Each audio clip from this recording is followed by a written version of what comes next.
1942. Stalingrado. A finales de octubre de 1942, la ciudad a orillas del Volga aún no había caído. El Führer le anuncia al pueblo alemán: Es sind nur ein paar ganz kleine Plätzchen noch da. Sondern weil ich das lieber mit ganz kleinen Stoßdrucks mache. Die Zeit spielt dabei keine Rolle. Para Hitler, Stalingrado representa su victoria sobre Rusia.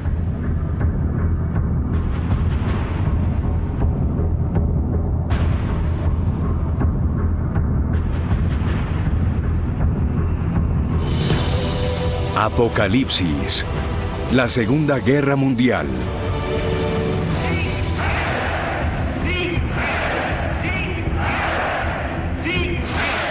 Quinta parte. Los grandes desembarcos.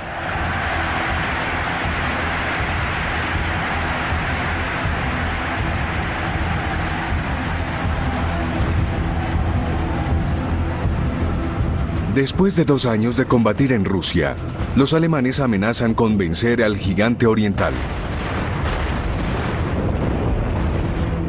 En el norte, Leningrado está rodeada por los alemanes.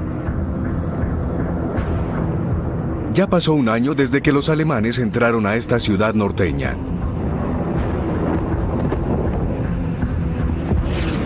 En el centro, Moscú, el objetivo principal, permanece a su alcance.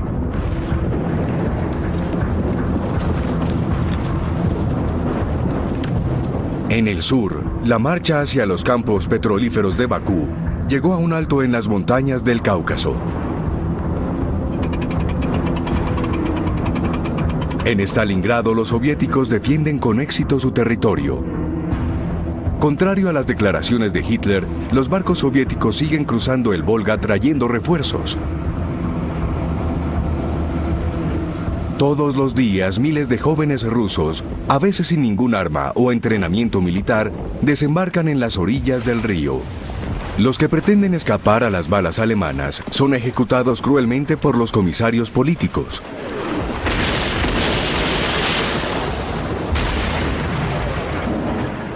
El 7 de noviembre, el aniversario de la revolución, los soldados sitiados defienden Stalingrado y las tropas soviéticas a lo largo de todo el frente escuchan a su comandante en jefe Stalin hacer esta asombrosa declaración.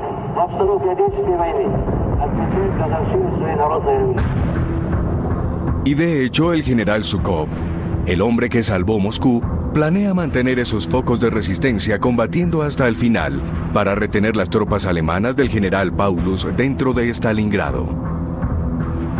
Al otro lado del Volga, Zhukov reúne en secreto un ejército completo.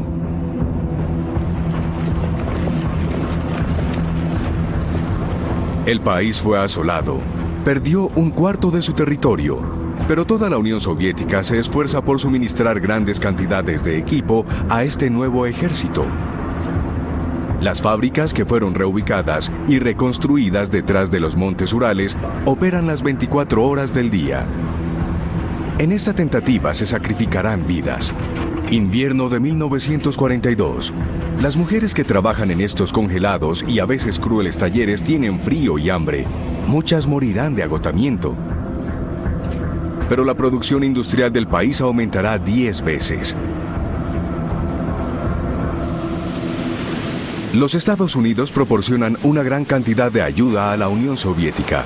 Los aliados pueden reducir la amenaza planteada por los submarinos alemanes en el Atlántico Norte, formando caravanas protectoras hasta los puertos soviéticos como Murmansk. La idea del anticomunismo es aplazada. Para los estadounidenses, Joseph Stalin es ahora el tío Joe, y para los británicos, el buen Joe. Los rusos reciben grandes embarques de jeeps, tanques, aviones, camiones y latas de carne. Cuando abren las latas de carne, los soldados rusos bromean: "Estamos abriendo el segundo frente". Junto con Stalin, todos esperan que los aliados hagan más para aliviar sus apuros. Egipto. En Egipto, sin embargo, los británicos son amenazados por los alemanes. Rommel, a quien Hitler acaba de promover a mariscal de campo después de sus victorias en el desierto, con su ejército de tanques, los Afrika Korps, se acerca peligrosamente al canal de Suez. Llega a El Alamein. El Imperio Británico está en peligro.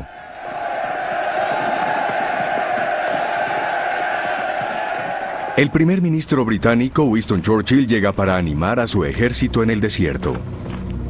La situación es sombría, pero mantiene su sentido del humor y comparte momentos alegres con sus hombres.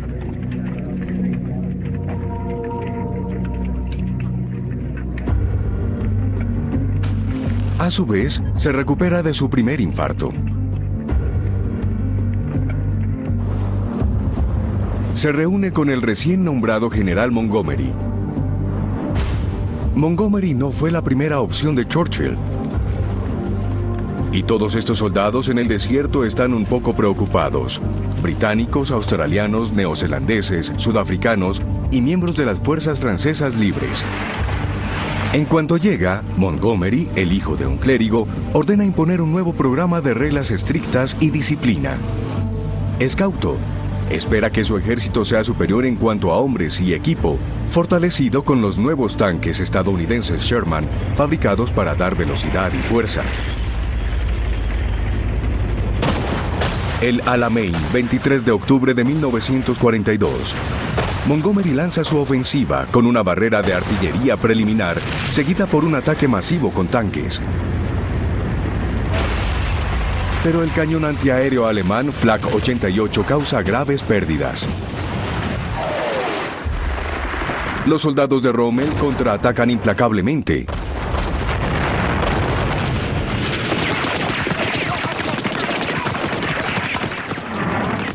El enfrentamiento se convierte en una carga de bayoneta, al igual que en la batalla de Somme en 1916, con numerosas bajas en ambos ejércitos.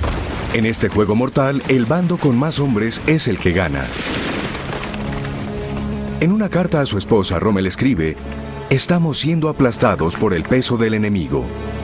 Recibe un mensaje de Hitler: "No se puede pensar en otra cosa más que en no ceder. No cedan ni un pedazo de tierra". Rommel le escribe de nuevo a su esposa: "Intento al máximo encontrar una manera de sacar a mis pobres tropas de esta difícil situación. Enfrentamos tal vez los días más duros que un hombre pueda soportar". Y agrega: "Los muertos tienen suerte, ya todo terminó para ellos". Rommel se retira. En Londres, Churchill comunica a sus conciudadanos las primeras buenas noticias de la guerra. This is not the end. It is not even the beginning of the end. But it is perhaps the end of the beginning. Las palabras de Churchill le dan la vuelta al mundo. El viejo león británico hizo frente a Hitler.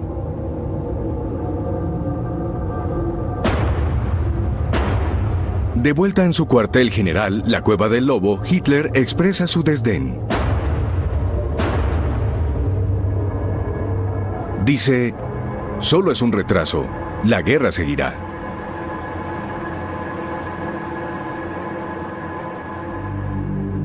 Y de hecho, así es.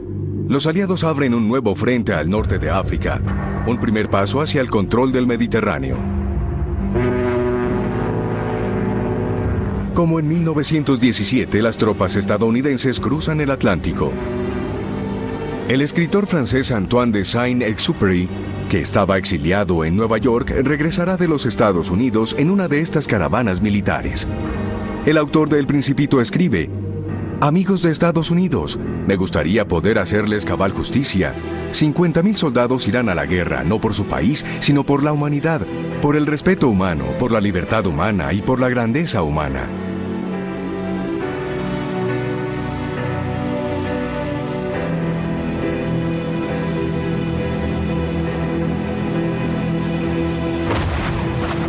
...8 de noviembre de 1942... En las costas de Casablanca y Orán, los británicos y estadounidenses son recibidos con fuego de los cañones franceses de Vichy. Contraatacan. El norte de África todavía está controlado por el régimen de Vichy, que colabora con los alemanes. La lucha es violenta y las fuerzas locales sufren enormes pérdidas. El líder de Francia Libre, el general de Gaulle, pronuncia un discurso en la radio de Londres. Chefs, soldats, marins, aviateurs, fonctionnaires, colons français d'Afrique du Nord, levez-vous, aidez nos alliés, joignez-vous à eux sans réserve. Después de 2 días de combate contra los libertadores, las armas son silenciadas. Los aliados aseguran su desembarco.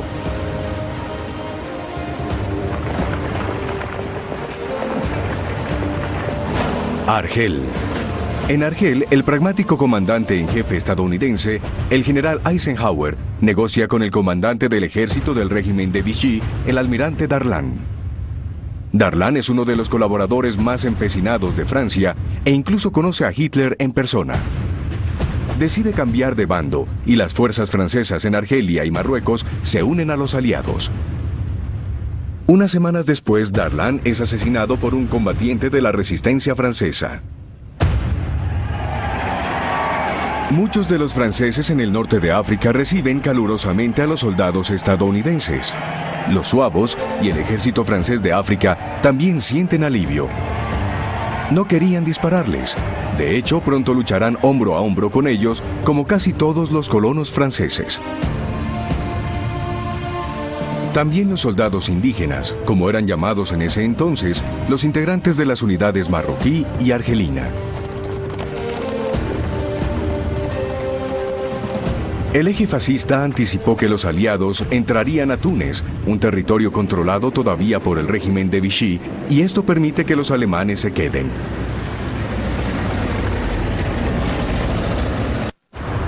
...9 de noviembre de 1942... Rommel se retira hacia Túnez. 2 días después, para afianzar la costa mediterránea, Hitler invade el sur de Francia, que hasta entonces era una zona libre sin ocupar. Las órdenes de Hitler son tomar el puerto de Toulon, donde tiene su base la mayor parte de la armada de Vichy. Con su tambaleante autonomía ahora en riesgo, los almirantes de Vichy deciden barrenar su flota. Proceden a hundir sus propias embarcaciones para impedir que caigan en manos de los alemanes o de los aliados. Ese es el balance trágico de la política del régimen de Vichy, y no son buenas noticias para Hitler.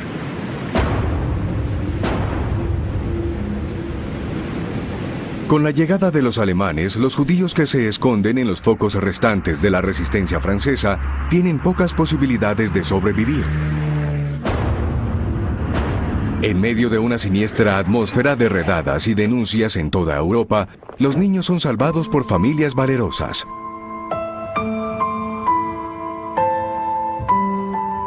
Como la familia de Karl de Brouwer. Él es un banquero belga. Filma a sus 4 hijos mientras junto a su esposa Denise esconde a 2 niños judíos. Monique Mogelski, la hija de 12 años de un ingeniero oculto en alguna parte. Y Adrián Sipkaru, de 6 años. La madre de Adrián fue arrestada y deportada a un campo de trabajo en Europa Oriental. Nunca volverá de Auschwitz. Ya muchos sospechan que cuando los protagonistas de la ocupación usan palabras como campo de trabajo, su verdadero significado es muerte. Karl y Denise de Brouwer son héroes cotidianos a los que un día se les otorgará el título de virtuosos entre las naciones, junto con más de 20.000 hombres y mujeres de toda la Europa ocupada.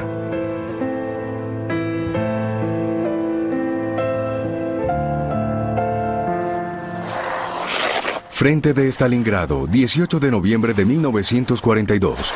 A 3.000 kilómetros de la zona de resistencia francesa, a las afueras de Stalingrado, los alemanes disfrutan de una breve tregua detrás de las líneas, antes de volver a luchar contra los soviéticos para eliminar los pocos restantes de resistencia.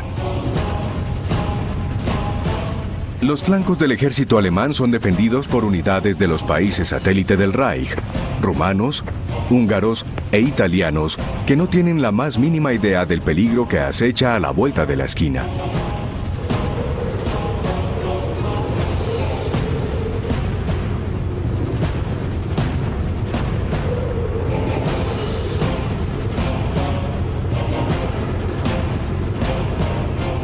A pocos kilómetros, las tropas soviéticas se preparan para atacar.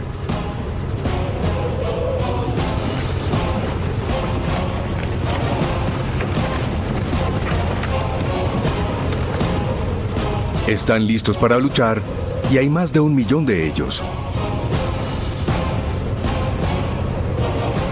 Atacarán las unidades más débiles del enemigo para rodear el ejército alemán que ocupa Stalingrado.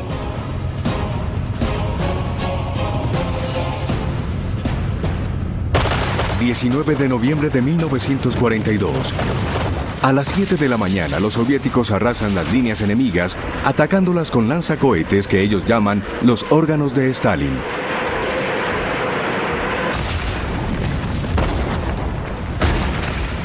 El enorme ejército de Zhukov lanza la ofensiva.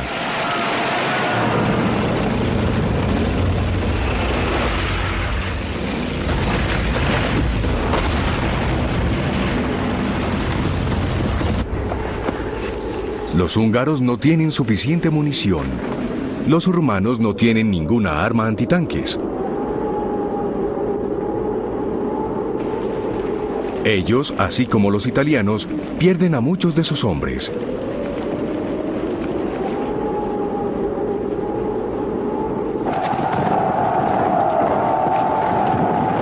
Kalach, en el río Don, 23 de noviembre de 1942. Los ejércitos soviéticos del norte y el sur se reúnen. Camarógrafos soviéticos usan sus habilidades para glorificar el momento.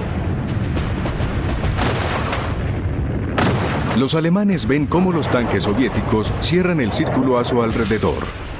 El sexto ejército del general Paulus queda atrapado dentro de Stalingrado.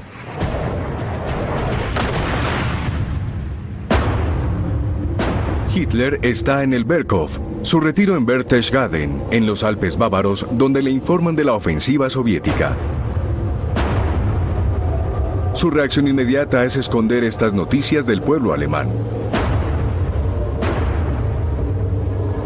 Se apresura a su cuartel general en el este de Prusia y declara: si el sexto ejército se retira de Stalingrado, las Wehrmacht nunca podrán volver. Paulus podría evadir el cerco, pero debe obedecer órdenes. Cuando Hitler llega a la Cueva del Lobo, le envía este mensaje: no cedan, un ejército irá a rescatarlos. Pero ningún ejército puede llegar hasta ellos, y los aviones de la Fuerza Aérea Alemana no entregan las provisiones suficientes, a pesar de las promesas hechas por el jefe de esta, Hermann Göring. Stalingrado, Navidad de 1942. En Navidad, las raciones se reducen a 50 gramos de pan y 12 gramos de grasa.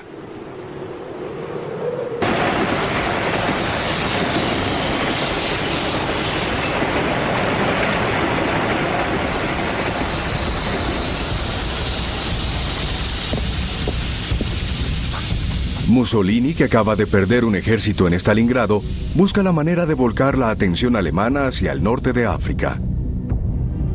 Él escribe a Hitler: en mi opinión, Rusia nunca podrá aniquilarse. Está protegida por su tamaño, un territorio tan inmenso nunca puede conquistarse ni tomarse. El capítulo ruso terminó. Debemos hacer la paz con Stalin. ¿Qué hará Hitler? Negociar sería admitir que la campaña en Rusia fue un rotundo fracaso. Sin embargo, los eventos futuros no le darán opción a Hitler. Roosevelt, el presidente de los Estados Unidos, llega a Casablanca, en Marruecos, para asistir a una de las reuniones más importantes de la historia moderna. Casablanca, Marruecos, 13 de enero de 1943. Él y Churchill quieren resolver la difícil incógnita de la política francesa. Roosevelt quiere excluir a De Gaulle, que desde 1940 reclama su legitimidad como líder del movimiento de resistencia francés. Roosevelt dice: el general De Gaulle es un soldado, ciertamente un patriota y consagrado a su país, pero por otra parte también es un político y un sectario, y creo que tiene todos los atributos de un dictador. Roosevelt prefiere invitar a otro de los grandes líderes de Francia a Casablanca, el general Giraud. hecho prisionero en 1940, acaba de escapar de Alemania y ha llegado al norte de África. Causa una buena impresión. Churchill sigue apoyando a De Gaulle, a quien invita para intentar reconciliar a los dos generales rivales, una tarea que no es fácil. Roosevelt y Churchill concuerdan en que una cooperación futura entre los dos adversarios es necesaria para salvar a Francia. Es evidente que Roosevelt tiene mayor aprecio por Giraud que por De Gaulle.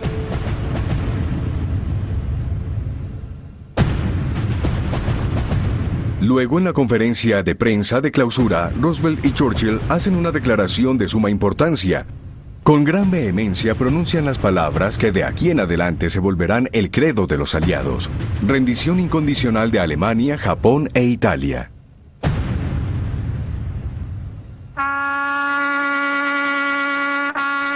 No habrá más negociación. Los aliados seguirán combatiendo el eje fascista hasta el mismo fin. El precio en vida será alto, y muchos creen que esta posición radical, cuyo propósito es tranquilizar a los soviéticos, solo servirá para aumentar la devoción de los alemanes por su Führer.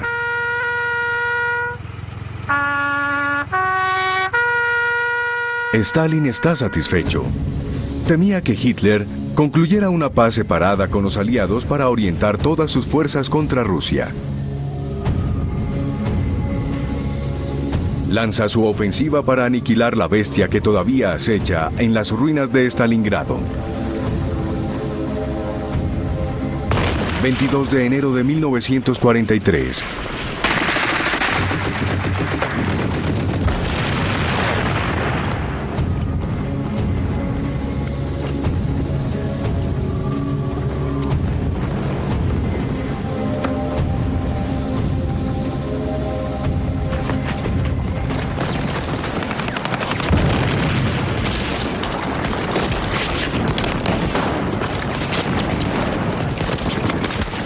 Los soviéticos llegan al centro de la ciudad.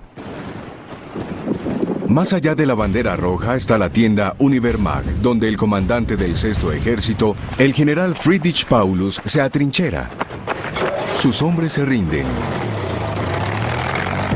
31 de enero de 1943. El día anterior Hitler lo promovió a mariscal de campo pensando que eso lo forzaría a suicidarse para salvar su honor. Paulus, sin embargo, al borde del colapso, debilitado por la disentería y harto de las absurdas órdenes de Hitler, se deja capturar. El mariscal de campo Paulus es un premio extraordinario para los soviéticos. Es el hombre que ideó la Operación Barbarroja, el plan para invadir la Unión Soviética. Los líderes soviéticos apenas pueden creerlo.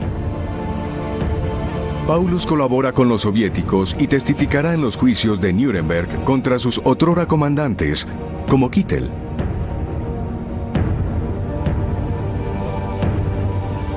Cuando es liberado en 1953, se establece en Alemania Oriental. Su reacción es primordialmente un rechazo a las políticas ultrajantes de Hitler. Muchos de sus hombres sienten lo mismo. Hitler puede irse al infierno, murmuran los prisioneros alemanes en las pocas palabras que saben en ruso. Queremos ir a casa.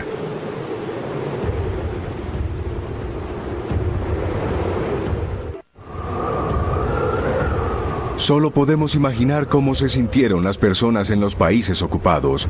Después de la derrota alemana en Stalingrado, se reaviva la esperanza. Las transmisiones de las noticias alemanas no muestran ninguna de estas imágenes, y Hitler dice: no debemos usar la palabra rendición, debemos explicar que nuestros hombres no pudieron recibir provisiones y por eso fueron vencidos. Tenemos que usar la palabra sacrificio.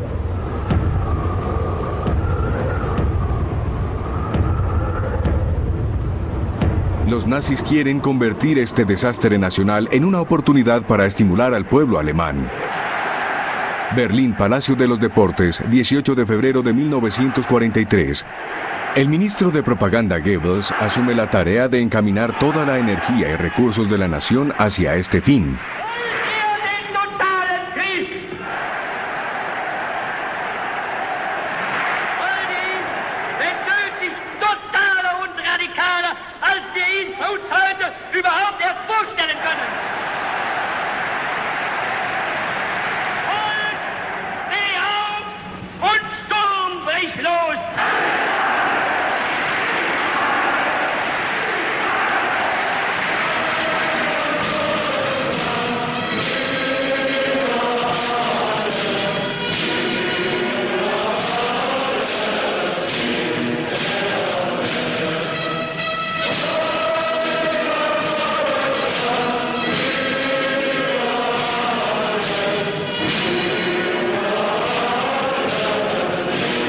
Entre el público claramente exaltado está Albert Speer.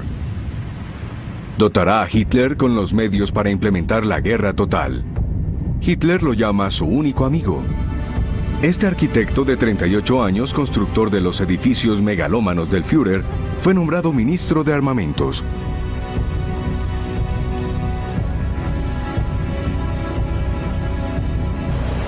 Speer le da nueva importancia a la industria bélica alemana.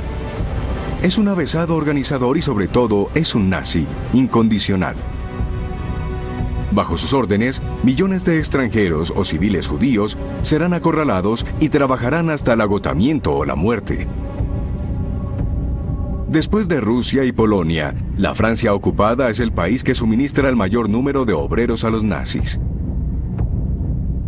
El régimen de Vichy instituye un servicio laboral obligatorio y recluta 600.000 obreros franceses para Alemania.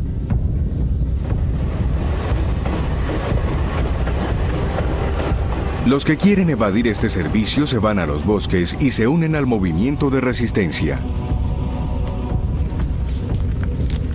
La canción de estos grupos es la canción del partisano. Amis, entends-tu le cri noir des corbeaux sur nos plaines? Amis, entends-tu les cris sourds du pays qu'on enchaîne? Oh, et partisans, ouvriers et paysans à vos armes. Grupos de resistencia clandestinos se crean en todos los países ocupados. Connaîtra le prix du sang et des larmes. Montez de la mine, descendez des collines, camarades. Sortez de la paille, les fusils, la mitraille, les grenades. Oui, les tueurs à la balle et au couteau, très vite. Oui, les saboteurs, attention à ton fardeau, dynamite. C'est nous qui brisons les barreaux des prisons pour nos frères. Ici, nous battus, nous marchons, nous tuons, nous crèves. Ami, si tu tombes, un ami sort de l'ombre à ta place.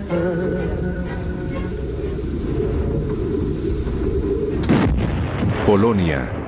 Gueto de Varsovia, 19 de abril de 1943. Detrás de las paredes del gueto de Varsovia, los alemanes enfrentan un levantamiento judío.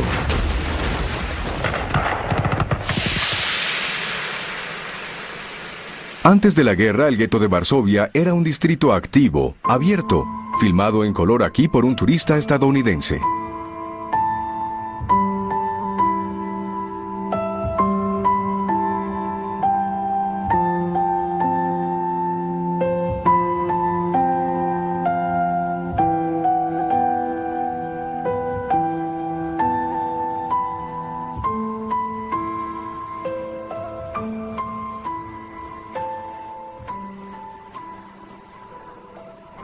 En 1940, los nazis convirtieron esta área agradable de Varsovia en una prisión superpoblada.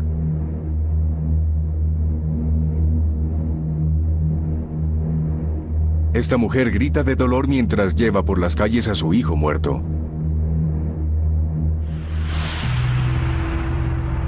El gueto de Varsovia en 1941.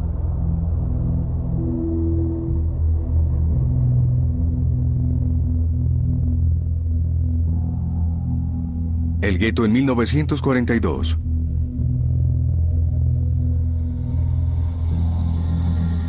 El gueto en 1943. Los nazis privan de alimento a la gente para matar, debilitar y evitar cualquier tipo de revuelta. Pero los judíos se las arreglan para adquirir armas y mueren luchando. Levantamiento del gueto de Varsovia. Los sobrevivientes son enviados al campo de exterminio de Dublinka y posteriormente ejecutados.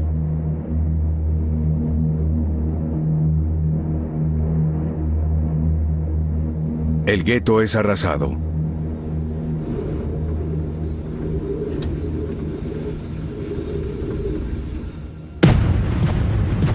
Al mismo tiempo, los aliados logran otra victoria. Entran a Túnez.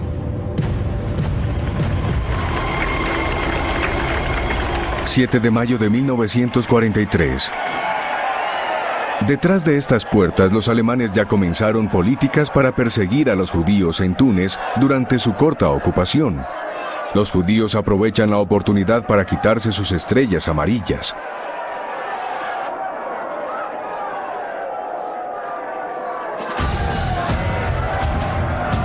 Los prisioneros italianos soportan gestos insultantes de la multitud.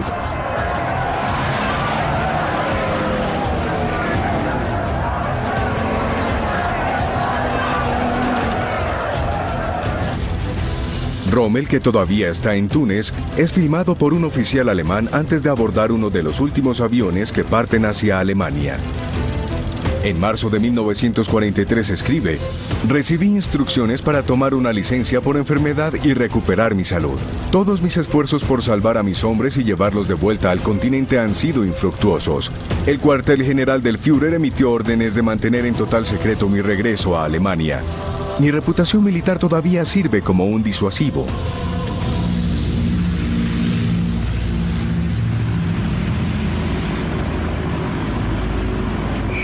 Cap Bon, Túnez, 16 de mayo de 1943. Las Afrika Korps fueron capturadas y ahora marchan en largas filas hacia los barcos de la flota estadounidense para ser llevadas al otro lado del Atlántico.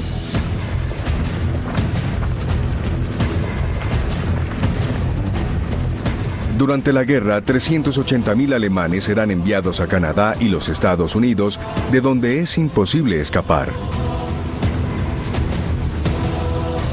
Estos prisioneros están a punto de embarcarse en una extraña odisea que comienza en estos barcos de transporte militar. Muchos sienten como si estuvieran en un sueño. Para ellos la guerra terminó y están a salvo. Sin embargo, para estos soldados alemanes el sueño pronto se convertirá en una pesadilla, porque incluso aquí los nazis mantienen el control. Estos hombres que desembarcarán en Canadá insisten en hacer el saludo, incluso los que tienen un solo brazo. Algunos prisioneros son enviados a campos en Virginia y Texas para trabajar en plantaciones de algodón o tabaco.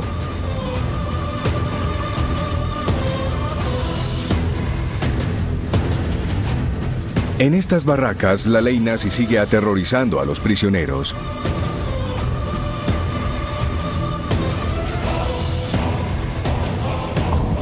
Larga vida a nuestro Führer. En corto tiempo, los oficiales nazis toman control de las prisiones, usan la intimidación, la tortura e incluso el asesinato para mantener la ideología fascista entre sus compañeros prisioneros. Y este mensaje debe llegar a los soldados que luchan y sufren en todos los frentes alemanes. Tienen que entender que no ganan nada entregándose a los aliados.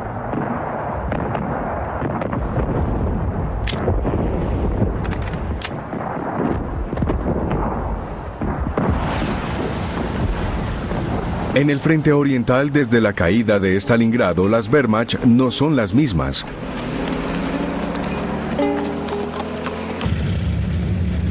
Los soldados intercambian rumores sobre el Führer. Al parecer perdió la cabeza. Está cautivo en secreto en Berchtesgaden. Es un doble el que estamos viendo.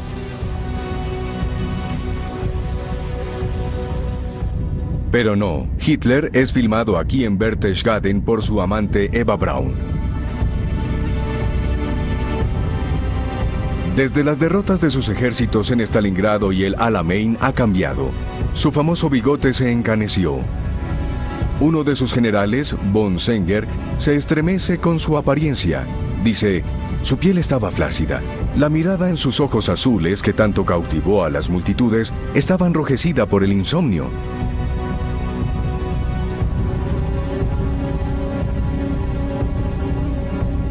De hecho, su médico, el Dr. Morell, le preparó gotas de cocaína para los ojos.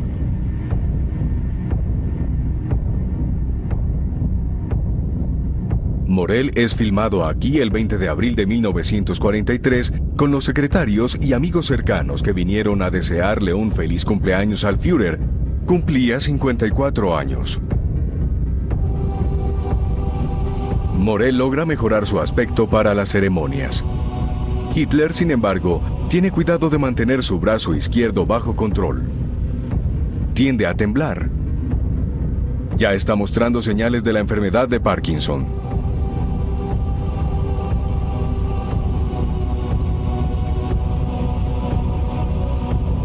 Como resultado, Himmler, cabeza de la SS, se hace cada vez más importante.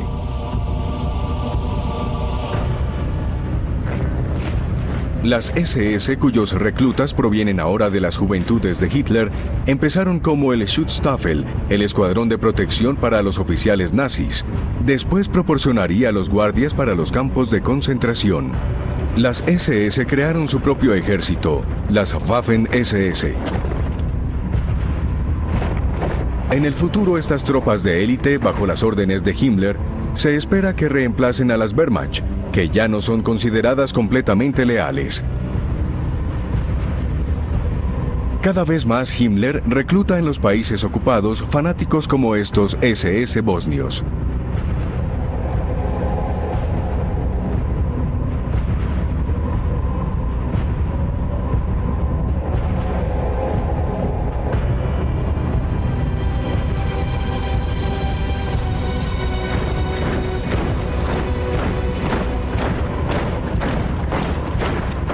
En las áreas ocupadas de Rusia, las SS no tienen ningún problema en reclutar 2 divisiones de cosacos que durante la época de los zares ya eran conocidas por sus sangrientas matanzas antisemitas en masa.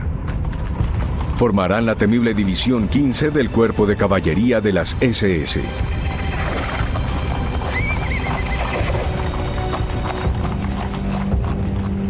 En cuanto a las Wehrmacht, reclutarán casi 1 millón de prisioneros soviéticos que no tienen otra opción. Pueden morir de hambre o luchar junto a los alemanes. Algunos, como el exgeneral soviético Andrei Vlasov, también están contra Stalin. Después del sitio alemán de Leningrado, Vlasov fue hecho prisionero y cambió de bando. Comandará el Ejército de Liberación ruso bajo la bandera de las Wehrmacht.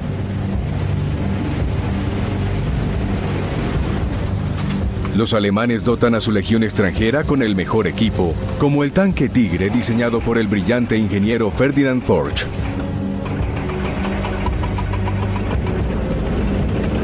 Con su cañón de 88 milímetros, el Tigre era el más temido de los tanques alemanes.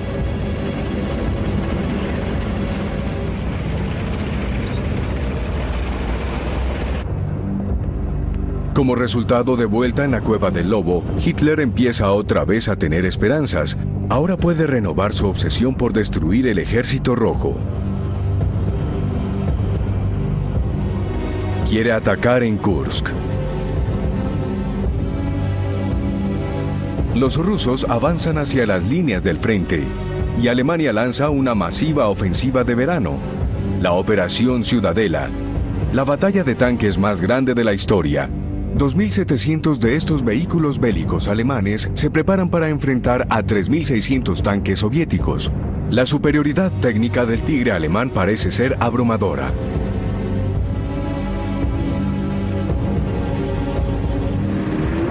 Hitler sabe la importancia de esta batalla. Para liderar su fuerza de 900.000 soldados, escogió al hombre que lo ayudó a ganar la batalla de Francia, el mariscal de campo von Manstein.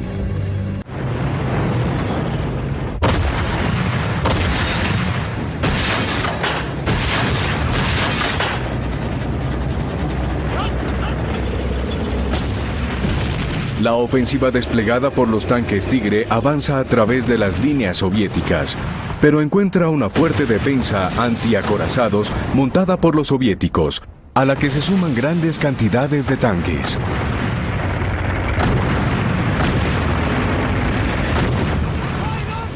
Las tropas de las Wehrmacht son repelidas. Incluso los formidables tanques Tigre caen víctimas de los soviéticos.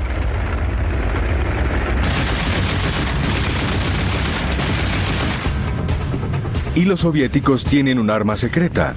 Los británicos lograron capturar y descifrar la máquina de encriptación alemana conocida como Enigma y ahora pueden leer todas las órdenes secretas alemanas. El poderoso servicio secreto soviético en Gran Bretaña pudo pasar a Moscú los planes decodificados de la operación.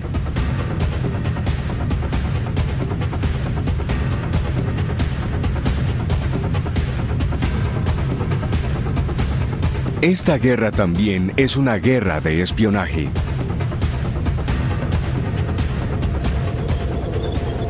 En Kursk, el resultado es devastador para los alemanes, que han perdido 50.000 hombres en esta batalla.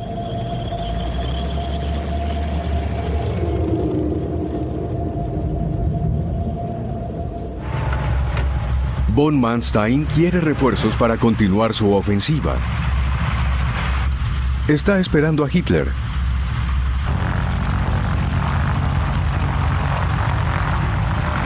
De inmediato le dice: hemos sufrido pérdidas, pero los rusos sufrieron más. Hitler parece vacilante. Murmura algunas insensateces. Von Manstein escribirá: me parece que está muy débil. Esta impresión se confirma cuando von Manstein le muestra a Hitler las cifras de las pérdidas sufridas en Kursk. Desde el principio de la guerra, 2 millones de soldados alemanes resultaron muertos, heridos o desaparecidos en acción. Hitler nunca podrá llenar ese vacío. La situación en ese momento dista mucho de las victorias de las campañas de la Guerra Relámpago, la Blitzkrieg, de la Batalla de Francia. Kursk es el verdadero punto crítico en la guerra porque Hitler se lanza a la ofensiva. Vencido por la paranoia, insiste en tener taquígrafos presentes. Von Manstein no cree que todo está perdido, pero Hitler discrepa.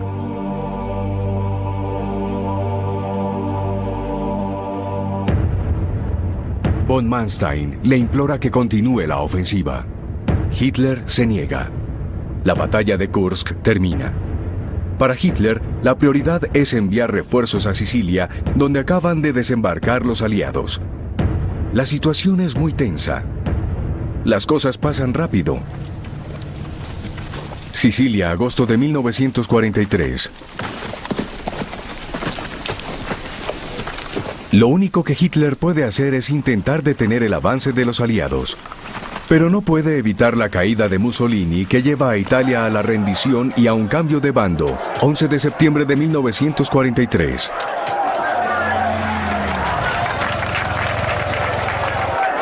¡Viva Inglaterra!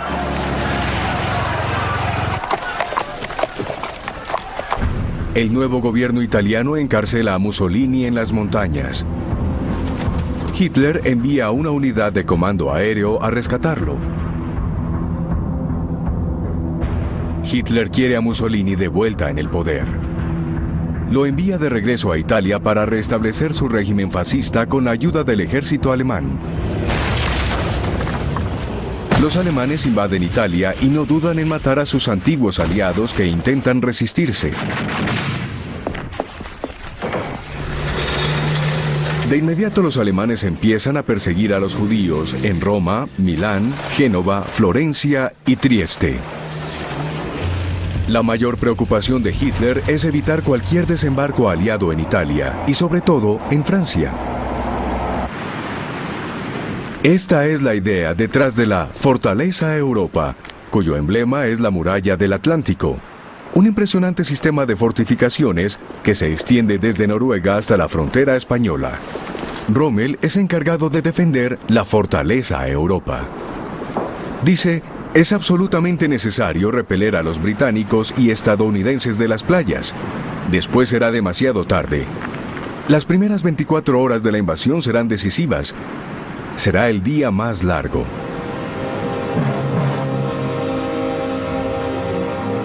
Para Rommel y los nazis, este es el principio del ocaso de los dioses, los últimos meses de la Alemania nazi. Y aún así, estas imágenes de Rommel, de un noticiero alemán, cuando fue invitado a tomar té por Magda Goebbels, esposa del ministro de propaganda, revelan el ánimo de los nazis a estas alturas de la guerra. La ideología nazi confía en la victoria y disipa cualquier duda. Magda Goebbels adora a Hitler como un dios. Aunque esté llevando a Alemania a un frenesí de derramamiento de sangre y muerte. Magda Goebbels les puso a sus 6 hijos nombres que empiezan con la letra H, como el de Hitler: Helga, Hildegard, Holding, Helmut, Hedwin, Heidrun. Los matará a todos, uno a uno, el último día del Reich. Apocalipsis, la Segunda Guerra Mundial. Próximo episodio, Infierno.